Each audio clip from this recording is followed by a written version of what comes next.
بسم اللہ الرحمن الرحیم۔ کھول کے دیکھ چشم دل، آتا ہے لطف کیا نماز میں، ہر طرف آتا ہے نظر نور خدا نماز میں۔ اٹھو مسلمانوں اپنے مقدر جگا لو، نماز ادا کر کے اپنے اللہ کو منا لو۔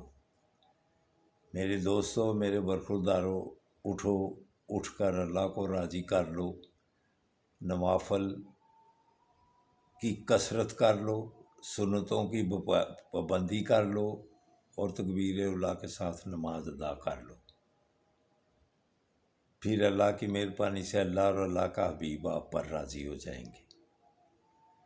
سب سے زیادہ اگر کسی چیز کی اہمیت ہے تو وہ نماز ہے۔ 5 ارکان ہیں اسلام کے، تو 4 کو اگر آپ نے اپنا لیا ہے تو کسی کو کیا پتا کہ مسلمان کون ہے۔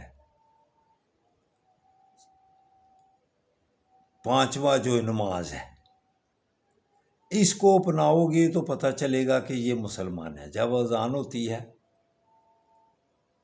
تو جب مسجد میں آدمی جاتا ہے نماز کے لیے تو پھر پتہ چلتا ہے کہ یہ مسلمان ہے۔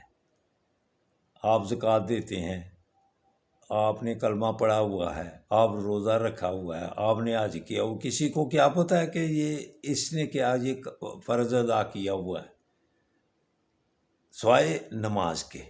جب اللہ اکبر کی آواز آتی ہے تو آدمی مسجد کی طرف جاتا ہے تو پتہ چلتا ہے کہ یہ مسلمان ہے۔ اس لیے جو اسلام میں نمایاں آدمی کو کرتی ہے وہ نماز ہے۔ اس لیے نماز کو جو چھوڑ دیتا ہے، حدیث مبارکہ میں آتا ہے کہ اس نے کفر کیا ہے۔ تو بزرگان دین کے بے نمازی کے متعلق مختلف سخت قسم کے اقوال ہیں۔ کسی کے کہ اس کو جو بے نمازی ہے اس کو مسلمانوں کے قبرستان میں مت دفن کرو۔ سخت ترین اقوال ہیں۔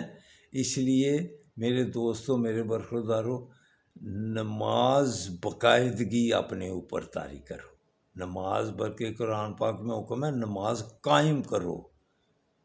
ایک جگہ بھی کوئی آیا ہے کہ نماز پڑھو، نماز پڑھو، نماز قائم کرو۔ اس لیے میرے دوستوں، میرے برخورداروں، 5 وقت کی جو نماز ادا کر لیتا ہے اللہ کی مہربانی سے وہ تندرست اور توانا بھی ہو جائے گا، اور ذہنی طور پر بھی تندرست اور توانا رہے گا جو نماز ادا کرتا ہے۔ تو نماز کے بغیر کہتا ہوں آدمی زیرو ہے۔ السلام علیکم ورحمۃ اللہ وبرکاتہ۔